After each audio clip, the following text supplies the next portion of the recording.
Olá, seja bem-vindo ao Forecast, o podcast RM. Eu sou o Rafael. Eu sou o Daniel. O Cássio.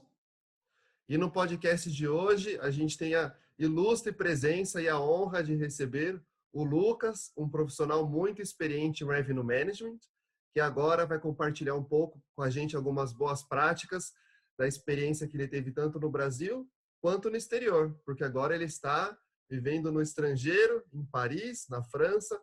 Seja muito bem-vindo, Lucas, e obrigado pela presença. Bom dia, muito obrigado pelo convite, é um prazer estar aqui. Espero contribuir para um bom podcast. Que legal, que legal. Então, para a gente começar a discussão, todo mundo no Brasil acha que a gente sempre está atrasado, né, em relação aos países estrangeiros, principalmente quando a gente fala da hotelaria individual, de hotéis pequenos ou de redes pequenas. Aí eu gostaria de te perguntar, Lucas, você aí na França, você deve ter concorrentes que são de redes internacionais e concorrentes que são hotéis locais.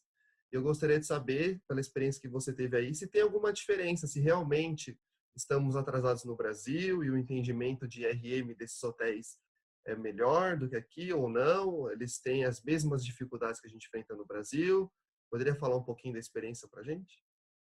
Sim, claro. Bom, minha experiência como RM Brasil e internacional, hoje vão completar nesse ano 8 anos como RM, na hotelaria já um pouco mais de tempo, e 7 anos, não, 6 anos e meio então no Brasil e agora já 1 ano e meio aqui em Paris. A principal diferença dentro desse ponto entre hotéis independentes e redes Brasil e aqui é muito a questão que eu vejo a maturidade do mercado como um todo.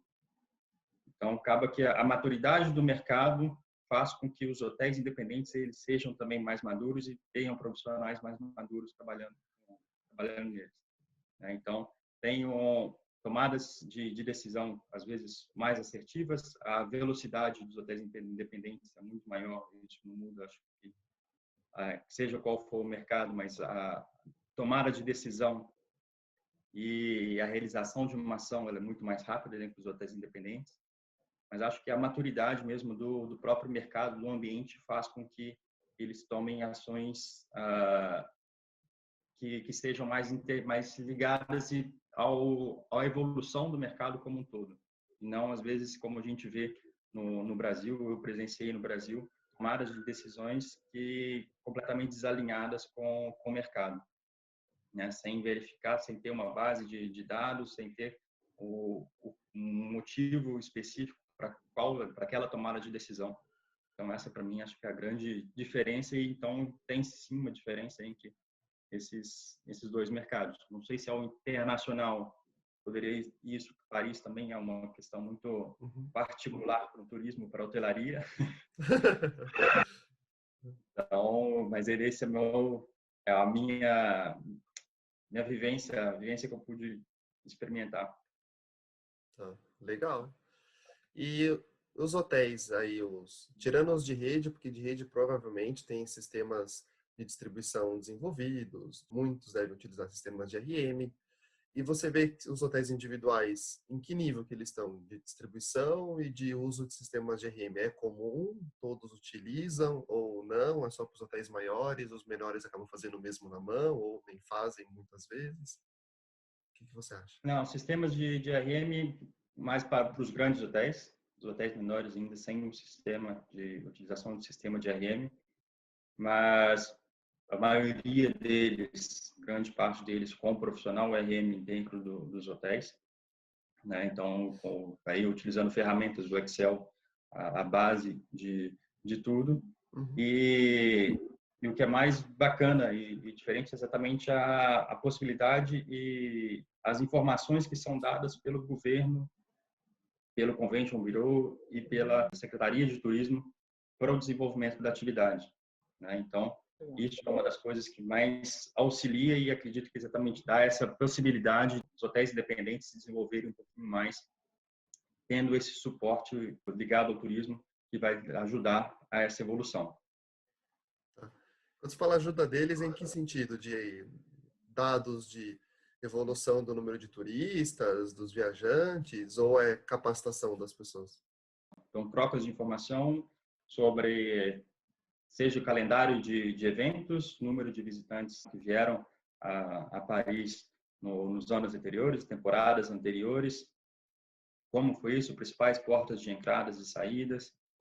E, fora isso, eles acabam não dando cursos diretamente, porém direcionando para empresas privadas que acabam capacitando os hotéis, né? Pode ser um rate shopper ou até mesmo um RMS, que eles acabam tendo essa troca de informações e a gente consegue bastante de informação assim. Bem legal. Você acha que esse nível que o mercado de Paris está, falando de hotelaria, se deve ao nível de trabalho, ao nível no sentido de... Porque Paris é um dos mercados hoteleiros mais constrained do mundo, né? Então, e é nesse período de constraint, quando você trabalha no limite, né? Então, como deve ter muitas datas constraint, o mercado inteiro está constraint em Paris, então está todo mundo trabalhando no limite. E é justamente nesse momento de trabalhar no limite que às vezes a gente se esforça um pouco mais ou abre mão um pouco daquele mindset que a gente comentou algumas vezes em alguns podcasts, de um mindset muito operacional, e começa a pensar no hotel como um negócio mesmo e começa a aproveitar mais as oportunidades nesse sentido. Como, por exemplo, fazer um overbooking, que a gente sabe que nas datas constraint a gente pode gerar uma receita adicional trabalhando, fazendo um overbooking, assumindo esse risco. Só que muitas vezes é difícil a gente operacionalizar isso. Você enxerga que isso tem algum impacto, porque o pessoal está trabalhando sempre no limite, já está mais adaptado a isso, eles são mais profissionais nesse sentido, tomam decisões mais pensando no business, por assim dizer, do que como operacionalizar as coisas? Ou você não acha que é a mesma coisa que era no Brasil?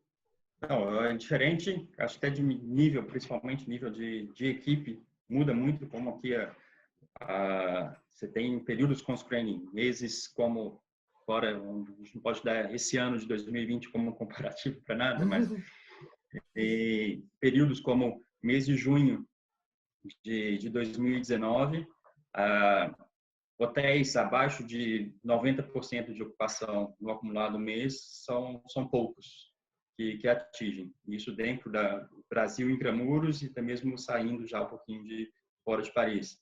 Então, os hotéis chegam a 95%, 97% de ocupação, 98%. Para chegar nesse nível, é somente assumindo riscos.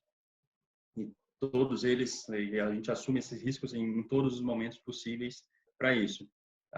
Deixar uma oportunidade de vender um quarto por conta de um risco operacional, são poucas as vezes que a gente tenha uma dúvida em tomar essa decisão, né? Porque a gente pode sim, deve assumir os riscos, porque um no-show ele vai acontecer, tem muitas questões sim mensuráveis, quando acontecer.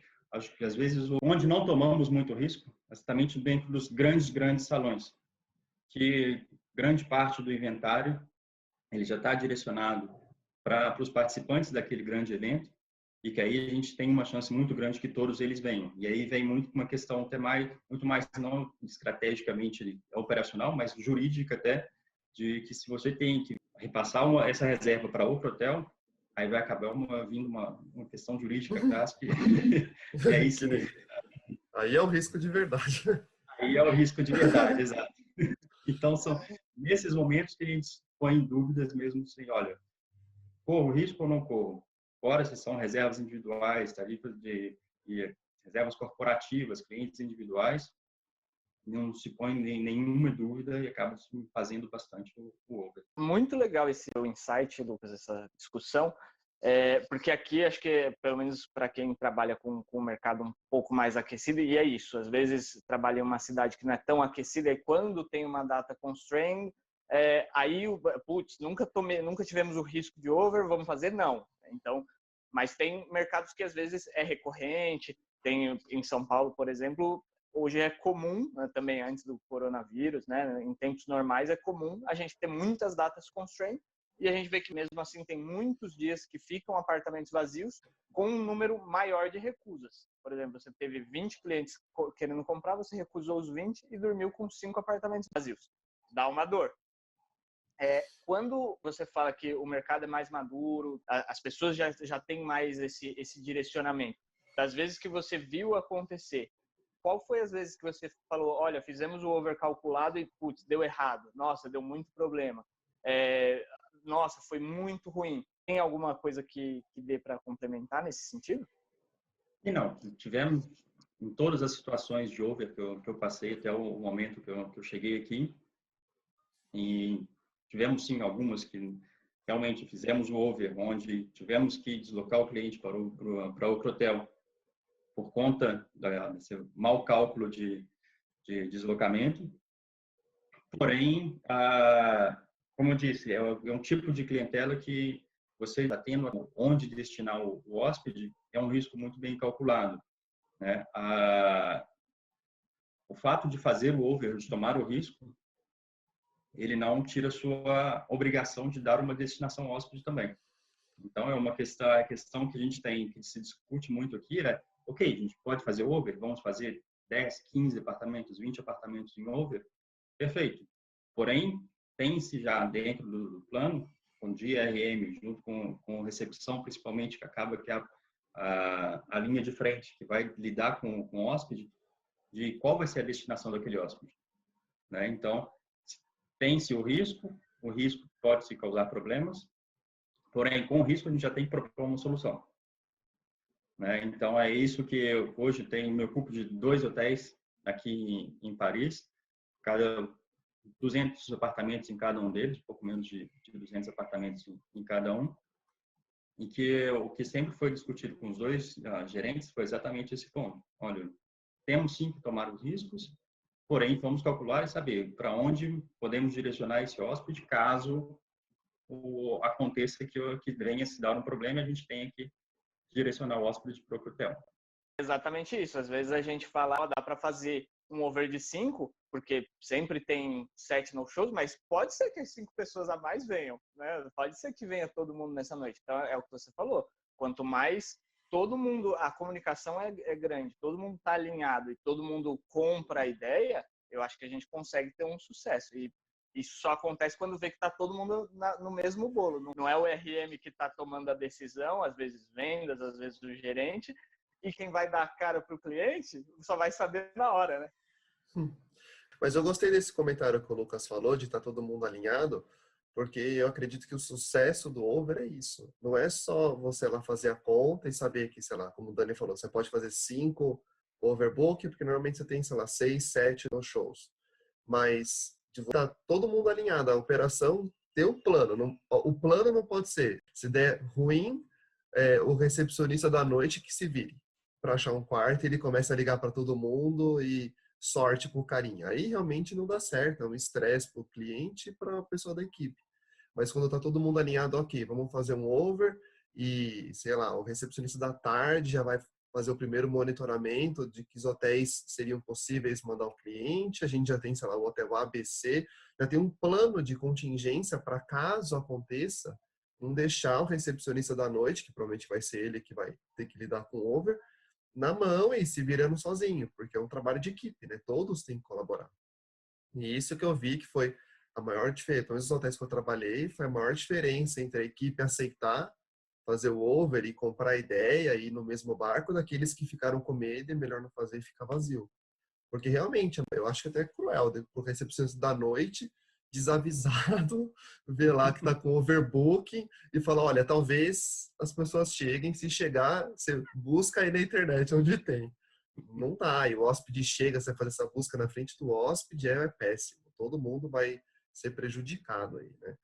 Então, acho que esse trabalho em equipe, de todos terem um plano, não só o plano de quantos overbooking fazer, mas do que fazer caso esse overbooking se torne realidade, né? As pessoas venham e a tendência de no-show seja diferente naquele dia, que pode acontecer, ter um plano de como a gente vai reagir para isso. Acho que vai muito além de overbooking, né? Essa questão de poder otimizar nesse tipo de data.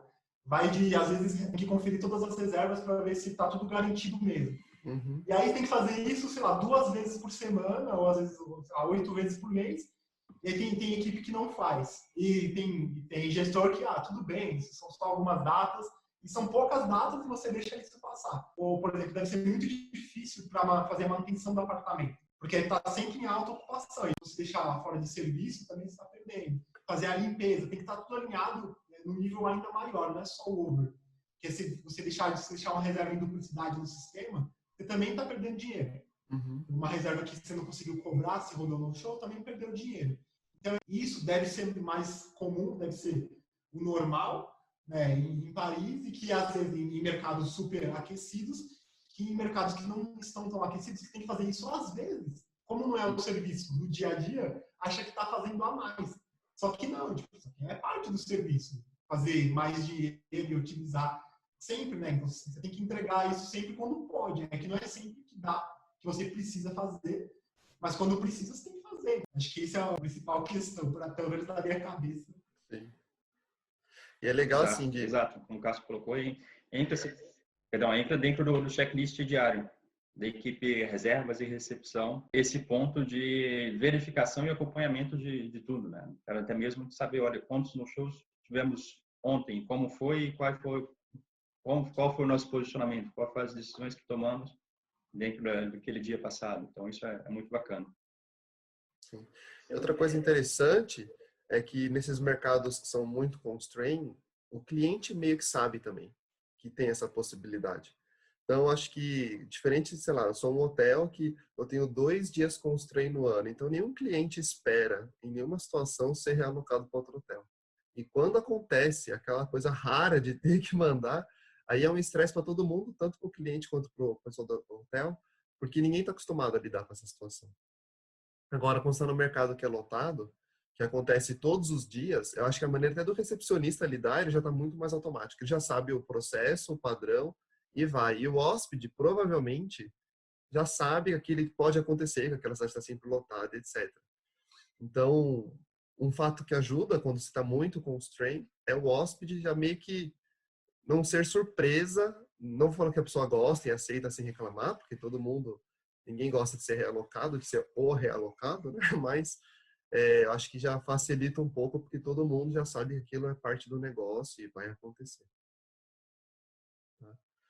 Então, acho que a gente pode aproveitar esse gancho e falar das diferenças culturais, de maneiras de trabalhar, não só do procedimento, que foi o que a gente estava discutindo, mas de lidar com as pessoas. Porque Paris é uma cidade que, acredito eu, nunca vivi lá, estou falando só de puro achismo, mas é uma cidade que deve atrair muito estrangeiro, de diversas culturas, de diversas partes da Europa e até de fora da Europa. E Lucas, te pergunto, como está sendo a experiência de lidar com pessoas de diferentes backgrounds, diferentes linguagens até, e todo mundo tendo que falar em francês ou em inglês? Compartilhe um pouco com a gente essa experiência. Sim, isso é muito bacana, que até a minha expectativa, quando eu vim para Paris, era uma, e quando eu cheguei aqui, eu vi uma realidade completamente diferente, que foi muito da questão de quem são as pessoas que estão trabalhando dentro dos hotéis e que vivem dentro do propriamente de Paris, né? A gente vai pensar, não, vou lidar somente com franceses e o público vai ser um público muito internacional. Meu choque maior foi exatamente dentro da equipe operacional. A maior parte, grande parte da equipe, não são de franceses, né? A equipe de base do hotel, que a gente coloca, que vai ser governança, recepção, que tem um número maior de pessoas, são pouquíssimos franceses que estão trabalhando dentro nessas funções. E os franceses mesmo, eles estão em posições de chefias ou exatamente iniciando uma carreira para desenvolver o desenvolvimento de uma carreira. Então, é um apelo internacional muito grande, muita influência dos países do norte da África, né? Então, a gente pega toda a parte do Oriente Médio, norte da África, que tem uma influência muito grande. A gente tem uma convivência pouco, um choque cultural que se tem de idioma. E fora é uma cidade extremamente internacional, Então, tem também outros profissionais de outros países, como eu, do Brasil. Tem hoje uma agente de reservas que é peruana, junto que tem que trabalha com reservas de grupos.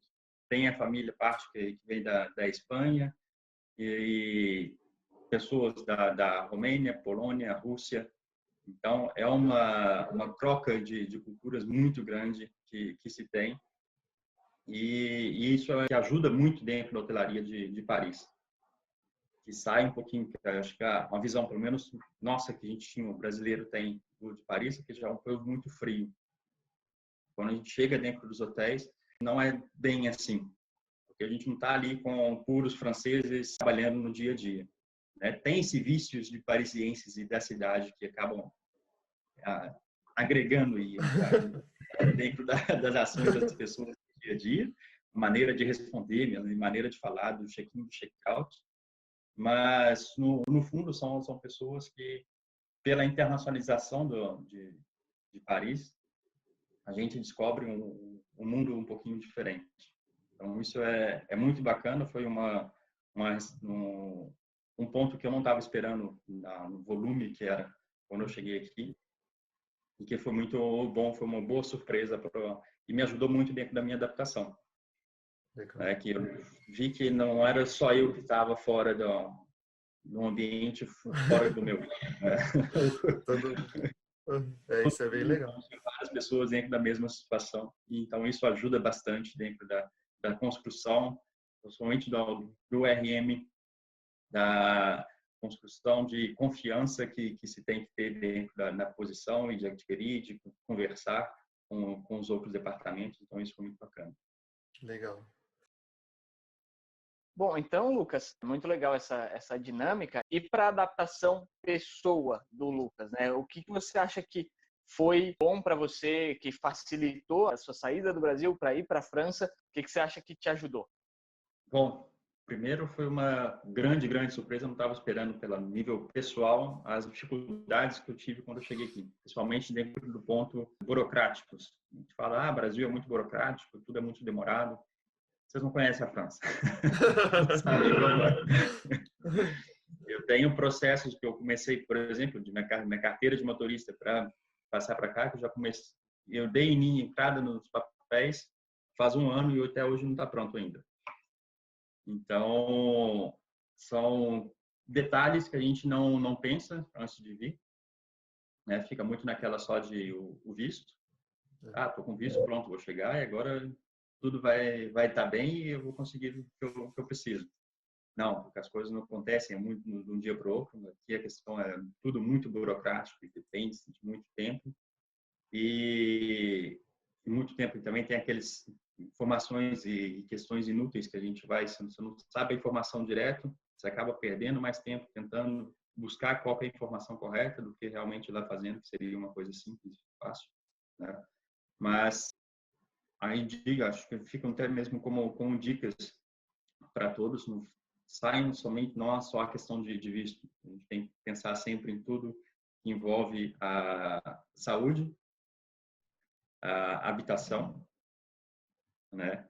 E segurança, que aí é o ponto que às vezes que é o menos a se preocupar, pelo menos aqui, que é simples, mas é tudo muito burocrático. Provavelmente que você entra dentro de um sistema que você não estava, né? Então você não tem histórico nenhum dentro do país, e para chegar e dar entrada e fazer com que a máquina comece a funcionar demanda tempo e paciência do nosso lado. Então é uma questão muito de informação. Para mim foi uma questão que eu vim dentro de uma situação particular que favoreceu principalmente a obtenção do visto, por ser casado com uma francesa, então eu já tinha essa possibilidade do direito de ter o visto, mas isso não independe de qualquer outro processo que uma outra pessoa que venha por um visto de trabalho tenha que fazer aqui. Então os processos são exatamente os mesmos a passar. E começa já a gente chega, ok, onde eu vou morar? Encontrar locais para alugar em Paris, boa sorte. Boa sorte, que é muito complicado, porque é uma cidade, por ser muito internacional, é também muito demandada, então tem um mercado imobiliário extremamente aquecido todo o tempo e que eles demandam 1000 coisas, 1000 garantias que você, como estrangeiro, você não tem condição nenhuma de dar, né? Um histórico dentro de imposto de renda não tem. Você chega como um novo contrato de trabalho, seu contrato chega como um contrato de um período de experiência. Então, para alugar um apartamento, você precisa da garantia, você precisa ter já o contrato estável de trabalho, coisa que para uma pessoa que está chegando não é assim. É. Né? Da saúde, a questão do plano de saúde, que aqui funciona muito mais no público do que no privado. Tudo muito, então, vinculado ao público, aos seus registros, e para você conseguir ter o acesso a tudo isso, depende também do visto, que só o fato de ter o visto não acaba todo o processo, né? Que chegar aqui você tem um processo de integração, isso é muito bacana para o governo francês, que eles fazem um processo de integração para todos os estrangeiros que têm o título de séjour aqui na França, e a partir desse título de séjour, que a partir de você tem essa obtenção desse título, que você consegue começar a fazer as coisas de pouquinho em pouquinho. Né? Então, são vários pontos a analisar e a pensar, que não somente às vezes que a gente coloca muito e fica só, não, já tenho visto, agora tudo vai funcionar. Tenho direito a tudo. Não é assim. Né? Então, são esses pontos que me colocaram, que como experiência eu vivi fatos que não foram muito agradáveis. E tive muita sorte para outros também, mesmo o fato de conseguir achar o apartamento que eu comprei. Tipo, essa semana passei por mudança, agora em outro. E depois, para mim, uma questão particular, que eu, casada com uma francesa, consegui também que ela me auxiliasse muito dentro desse processo. Né? Então, ela já conhecendo e conseguindo ir já direto nos bons contatos. Legal. Legal. É interessante isso, porque todo mundo que imagina que vai morar fora acha que vai ser as mil maravilhas, né? Como se você fosse ter uma vida de turista ou uma vida de filme que você chega e não há problemas, né? Tudo funciona, simples. E às vezes as pessoas me perguntam, como que é morar fora, né? Quais são as dificuldades? E isso que você falou, para mim, é você falando e eu lembrando o que aconteceu comigo. Mesma coisa, você chega no país, às vezes, sei lá, eu acho que você foi na mesma condição que eu, a empresa pagou um período de hospedagem no hotel até você achar o seu próprio lugar. E você não sabia nem onde que você vai começar a procurar.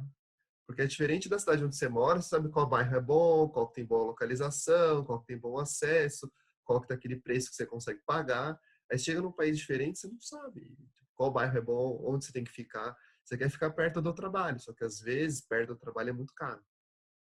Sei lá, se eu falando de São Paulo, se eu trabalho em Pinheiros, morar em Pinheiros é super caro. Provavelmente eu não vou morar em Pinheiros, eu vou morar, sei lá, próximo de, né? Mas não em.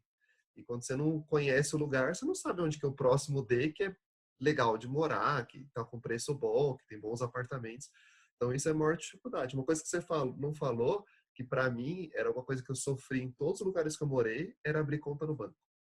Como era difícil abrir conta no banco. Porque se chega lá, você tem a sensação que você é um adolescente que não tem uma idade para ter conta no banco. Porque eles te pedem um monte de coisa, como você falou, você não tem naquele país. Você pode até levar de outros lugares que você morou, mas que eles não vão levar nada em consideração.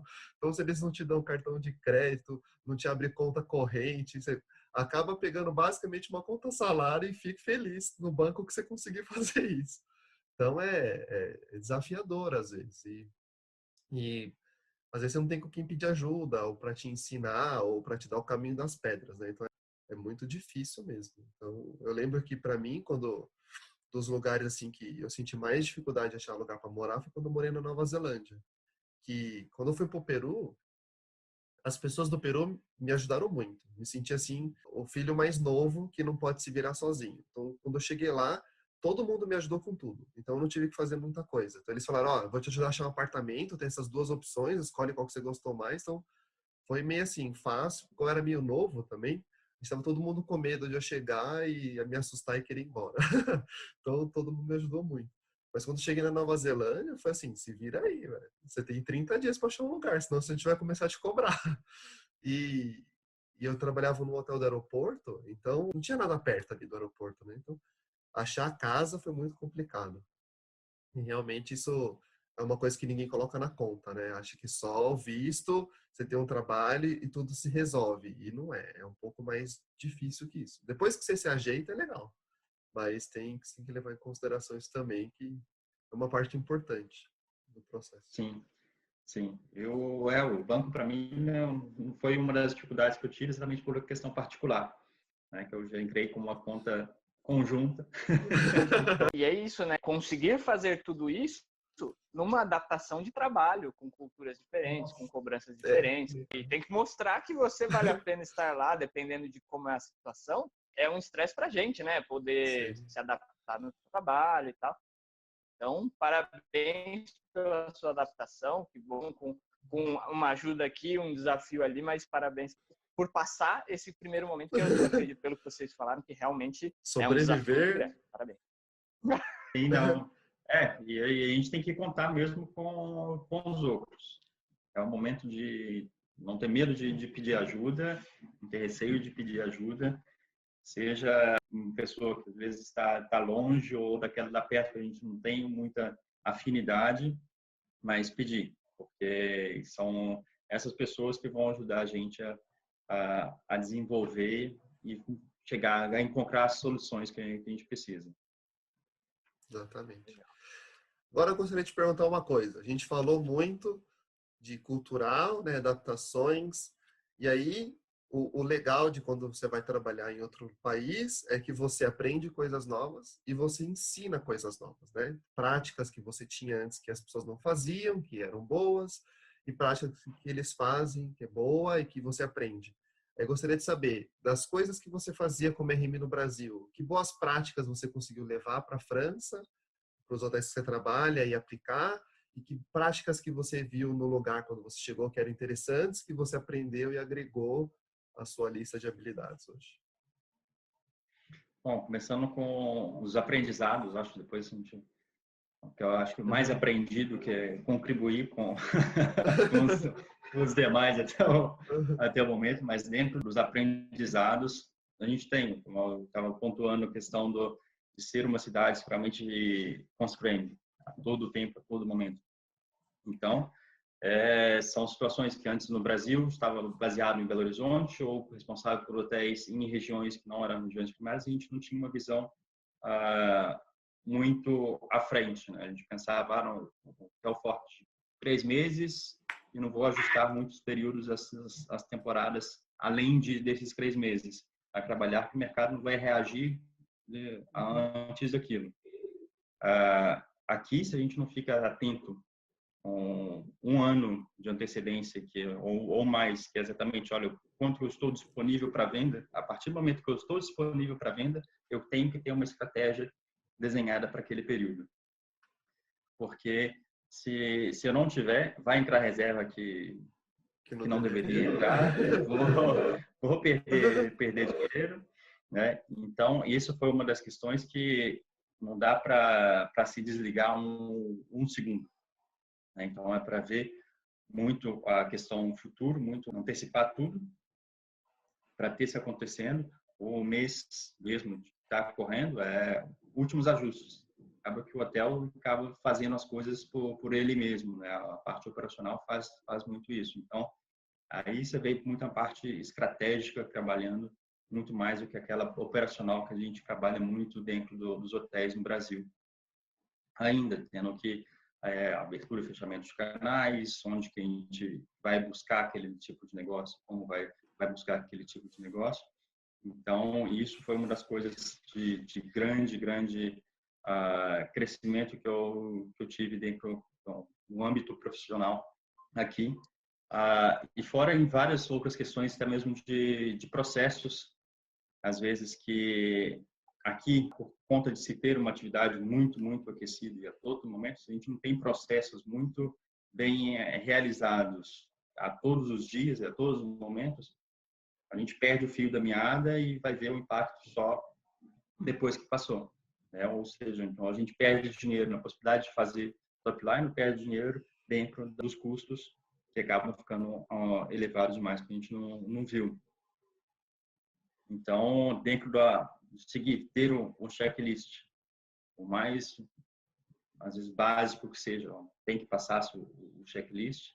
O acompanhamento com as equipes, ele tem que ser muito, muito próximo, né, para garantir que, ok, aqueles processos estão sendo seguidos, como eles estão sendo seguidos.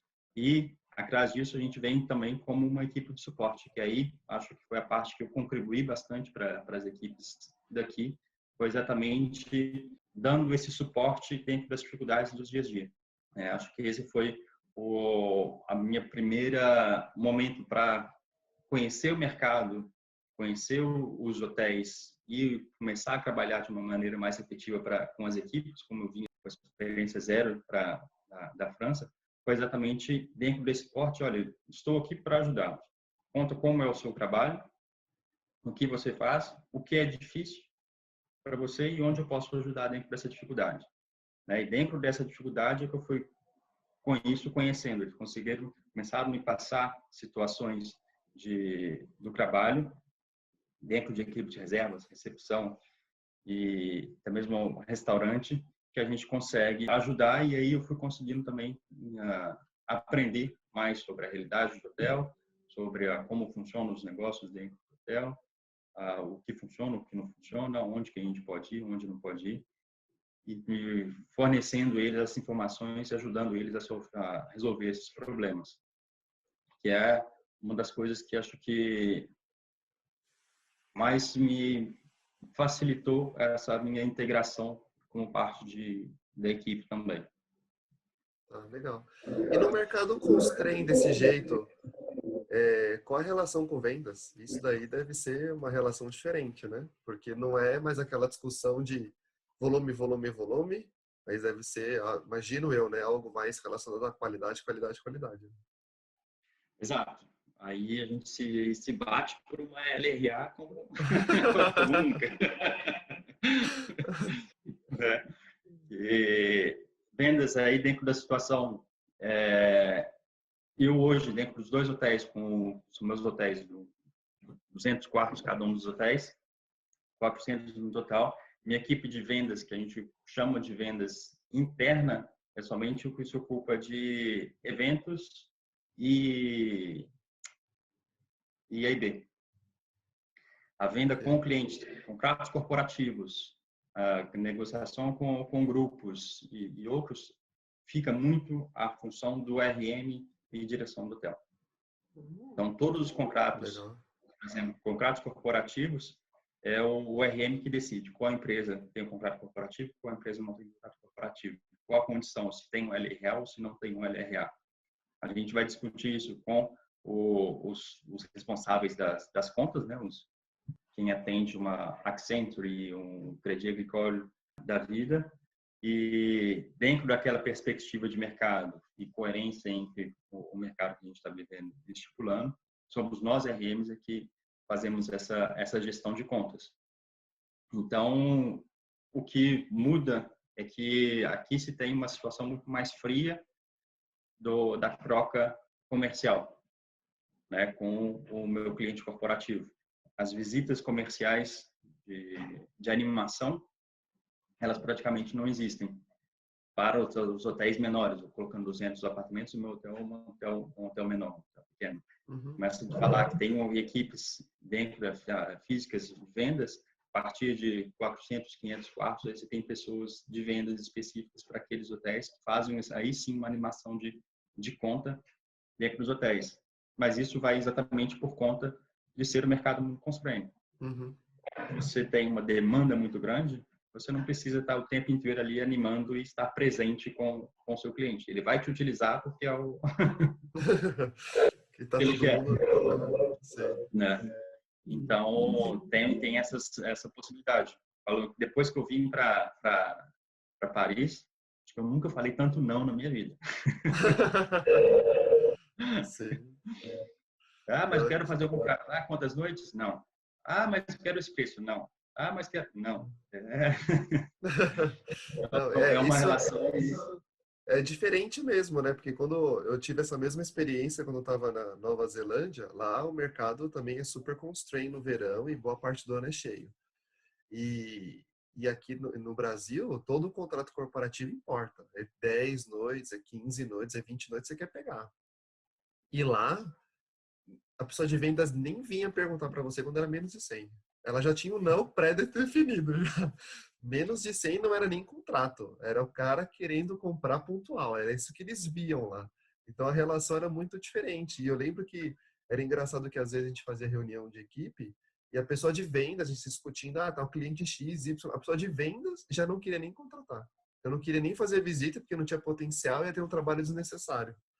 Como muda, sabe, a visão do negócio, porque você estava cheio boa parte do tempo e realmente você não precisa ficar catando contrato por contrato, roubando 20 noites da concorrência, porque, sei lá, você falou de 90% de ocupação em junho, lá em fevereiro era isso. O hotel que fechava com 94 para baixo era o que estava perdendo na sexta, porque tá todo mundo lotado. Exato. Todo mundo Sim. vai para o lugar.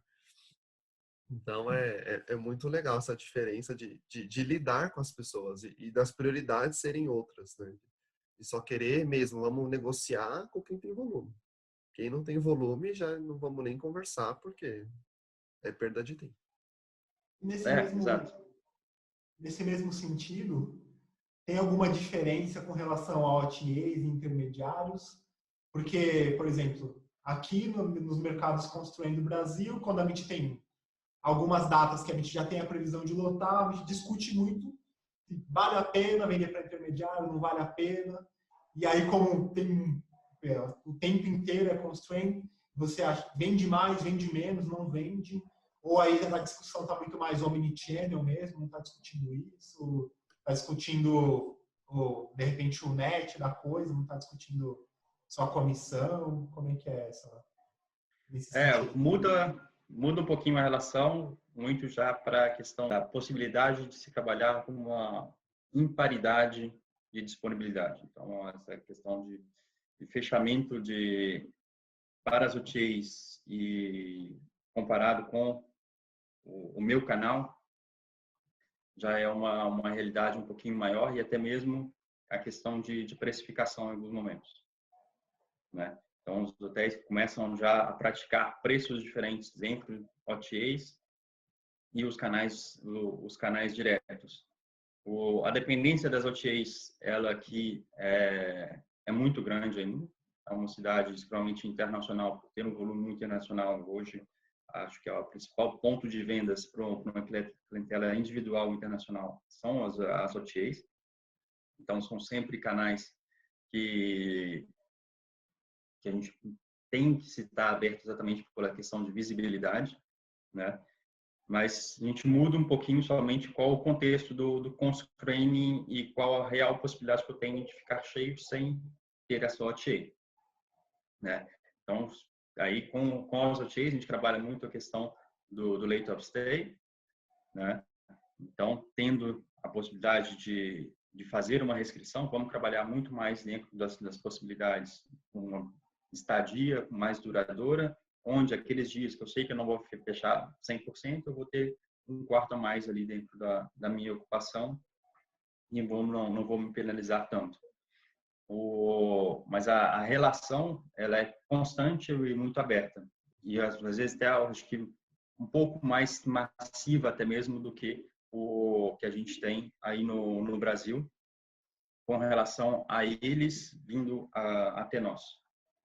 De estar sempre presente, querendo a disponibilidade para venda e ter um controle muito grande dentro dessa possibilidade, dessa disponibilidade, nos penalizando também, que aí eles também têm o direito de nos penalizar, nos tirando de uma evidência da página, né? Então, uma relação que se tem, que tem suas diferenças, mas ela que ainda existe é muito constante e que precisamos. Então, apesar de termos períodos onde a gente pega aí muito constraints, temos períodos também onde a ocupação é mais baixa e, opa, a gente quer SOTA, então vamos lá trabalhar com elas, né? O Uma outra coisa que não OTAs diretamente, mas os wholesalers são muito presentes,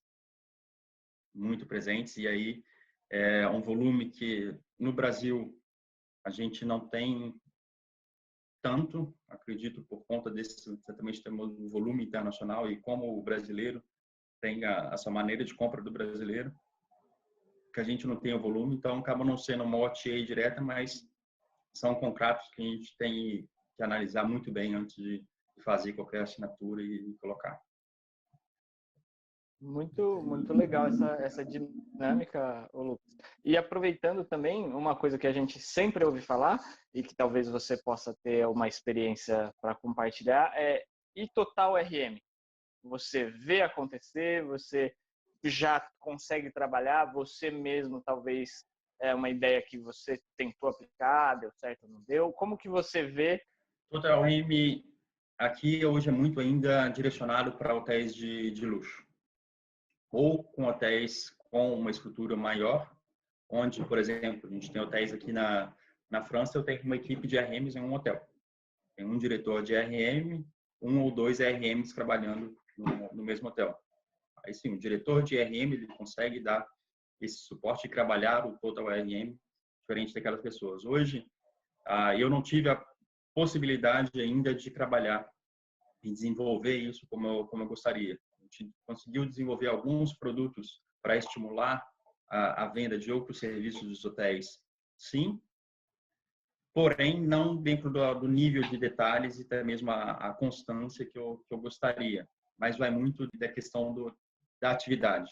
Assim que o hotel abre uma disponibilidade para venda, seja um ano daqui para frente, a gente já tem que estar com uma estratégia ali pronta e feita, a gente acaba tirando e não tem muito tempo para discutir e trabalhar esse total RM com o restante da equipe.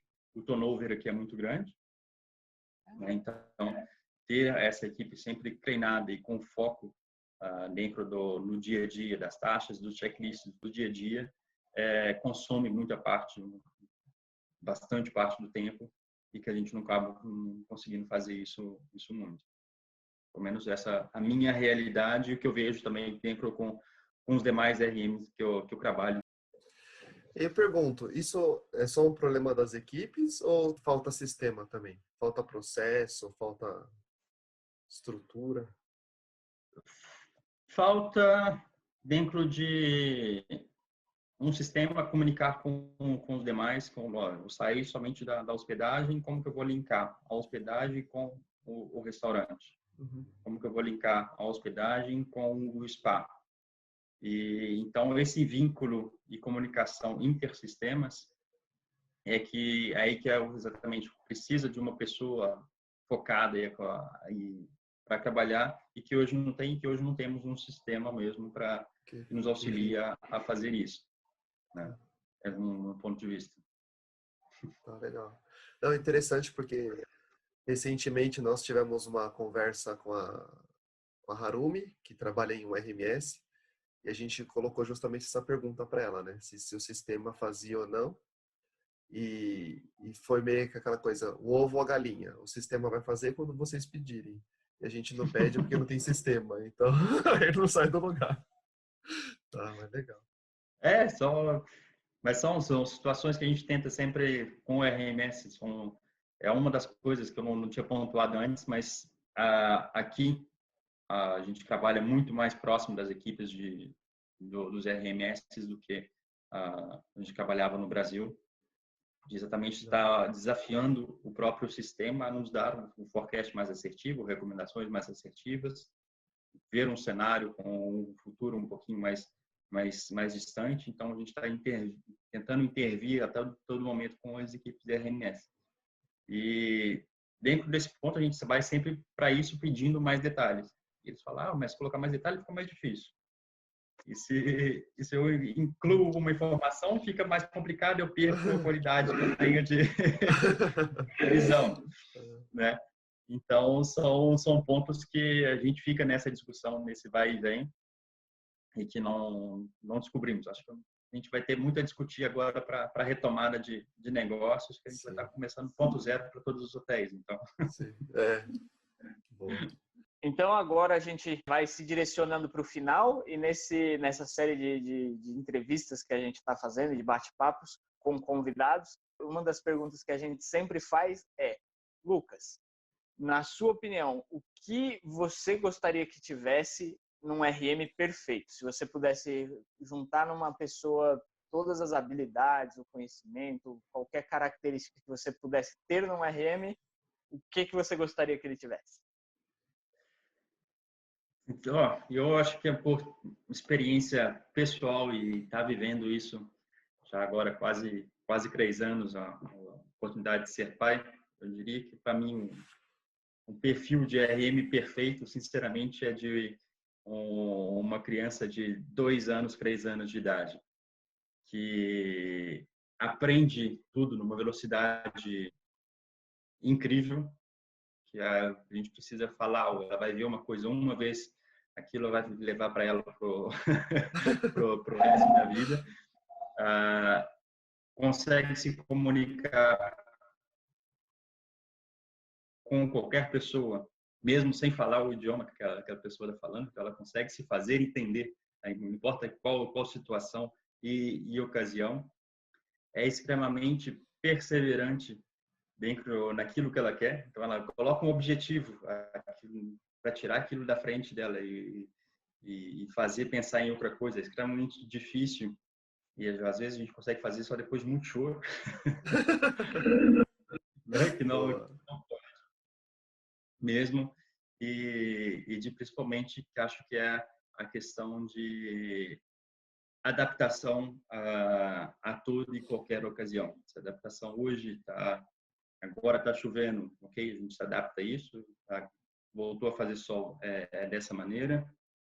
Tem aquela situação assim, a gente começa do zero e não vamos importar o que passou, estava no passado, e vamos olhar para frente e aprender de novo e estar aberto. Então, acho que para mim esse é um perfil, um espírito que um RM tem que ter e para cada dia. Então, é tentar se redescobrir a cada situação, ocasião, né, para nunca ter os costumes, os processos, fazer com que isso seja maior do que exatamente a possibilidade de descobertas, desafios e desejos que a gente tem para o futuro, para o negócio. Legal, Muito interessante, legal. interessante, interessante. Legal. Tá Obrigado. bom.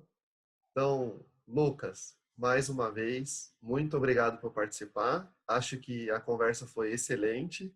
Passou voando esse tempo que a gente conversou. Para mim foi muito enriquecedor. Acredito que falo por todos que foi uma honra de ter aqui conosco. Muito obrigado uma vez mais. Foi um prazer mesmo estar podendo discutir um pouquinho de RM, experiências e falando em português. Boa. Fazia tempo que eu não fazia isso, Boa. mas é excelente, é muito, muito bacana. Um prazer mesmo. Tá bom, muito obrigado. E agora, para vocês que nos assistem pelo YouTube ou que nos escuta pelo podcast, a gente gostaria de saber sua opinião, o que você achou da nossa conversa de hoje, de experiência internacional, se você tem esse desejo de morar fora, eventualmente, se isso te ajudou de alguma maneira ou não a tomar uma decisão. E espero que esse podcast tenha valido a sua inscrição no canal do YouTube ou nas plataformas de podcast. E até a próxima. Obrigado, pessoal. Tchau, tchau. Obrigado, pessoal. Obrigado, Lucas. Valeu, Lucas. Tchau.